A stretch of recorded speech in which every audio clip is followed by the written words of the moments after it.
All right, my friends, Brian here with VetteSource, back in the front yard, where today we're going to continue our work here on our Aqua LT4 project. For those of you, not really a project, but higher mileage car. For those of you that have not seen it, this is the 1996 Aqua LT4.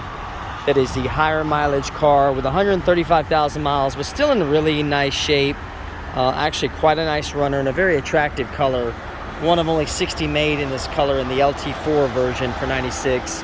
And of course, right in front of it, we've got our 96 low mileage LT4. That I use these cars as comparison against each other just to kind of see what's going on. But today, I'm going to focus on one of the more ridiculously simple things to fix on these, or to swap, would be the seats. Now, this is not the seat out of this car. This is actually an original seat from a 94 that I just picked up. It had about 30,000 miles.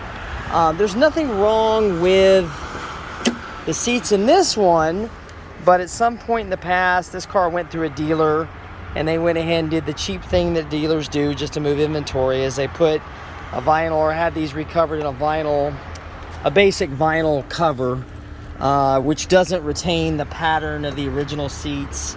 And it's okay looking, but it's not the best. And you know, I've got a few things that cosmetically I wanted to fix, but when I got a chance to buy those seats, I went ahead and did it. So I'm going to show you real quick.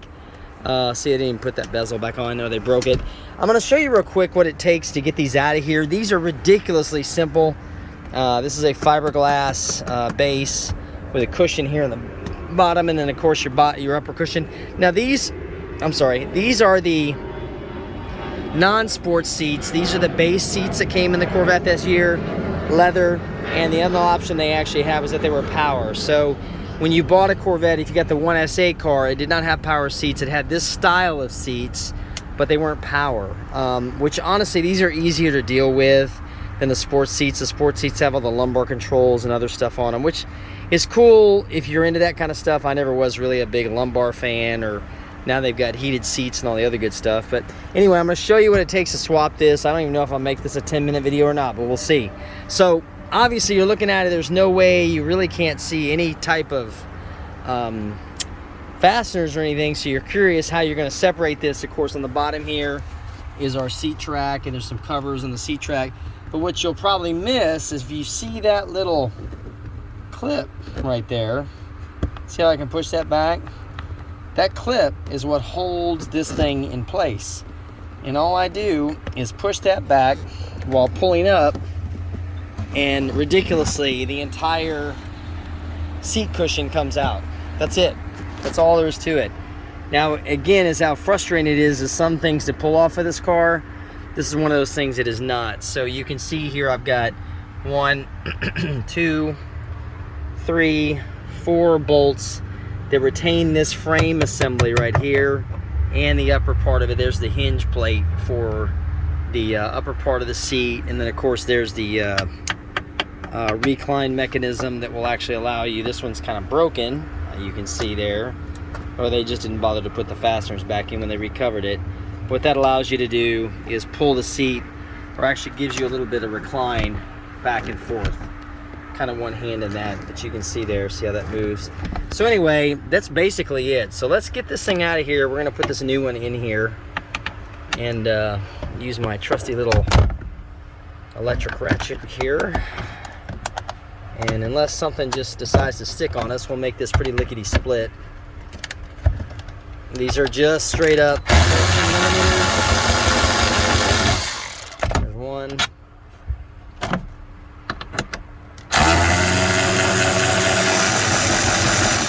There's two. Oh, yeah, they did not put these back in. They're actually just sitting right here inside the seat. Great, guys. Oh, there's a, okay. Oh, that's why. So they broke a couple of the studs off of it, which is normal. There's 3.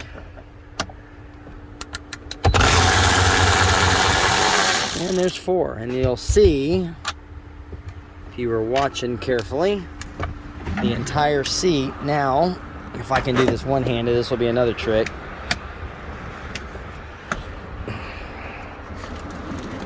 There we go. The entire seat, oh, as I drop everything everywhere, comes right out of it.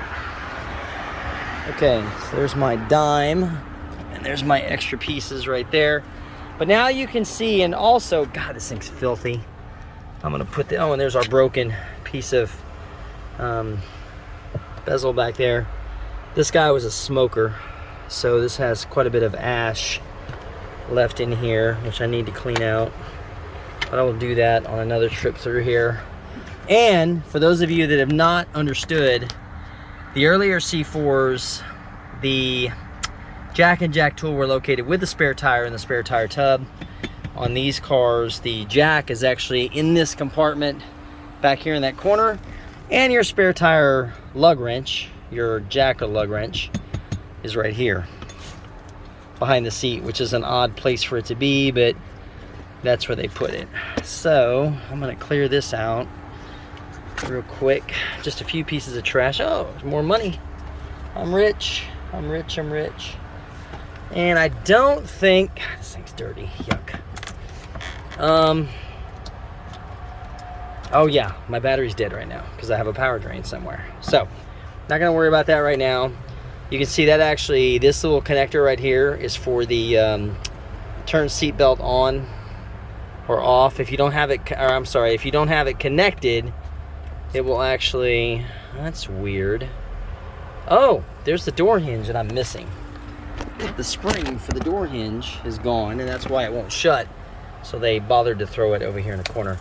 So anyway, what I was saying is this actually will, once you connect the circuit, this turns off the fasten seat belt little thing that illuminates for you. So let's grab this other one here, and we're just gonna drag this back. And you can see obviously the waffle pattern is different there and everything else, and it's got a grain pattern to it. Like I said, this is a really nice seat. See if I can get this in here the same way I got this out without fumbling everything. One-handed.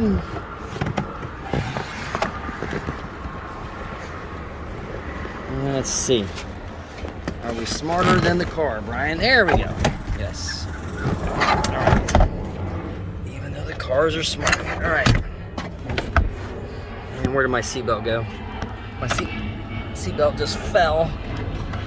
I'm just bashing my head into everything.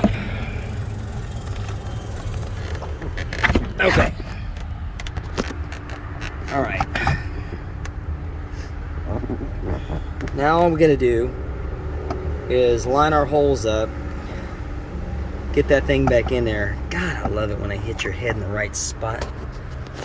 I wonder if my wife tells me I'm brain damaged all the time. Okay.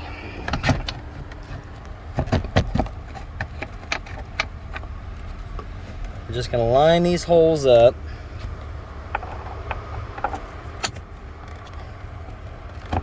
Get that started back in there again. Just so it'll hold tension on that one side for us. There we go. Get this other one over here in the corner.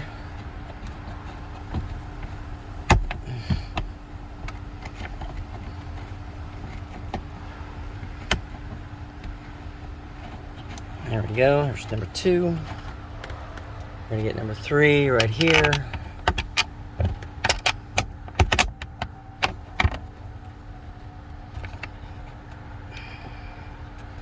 Make sure you don't cross thread these in, because then they're a bear to mess with.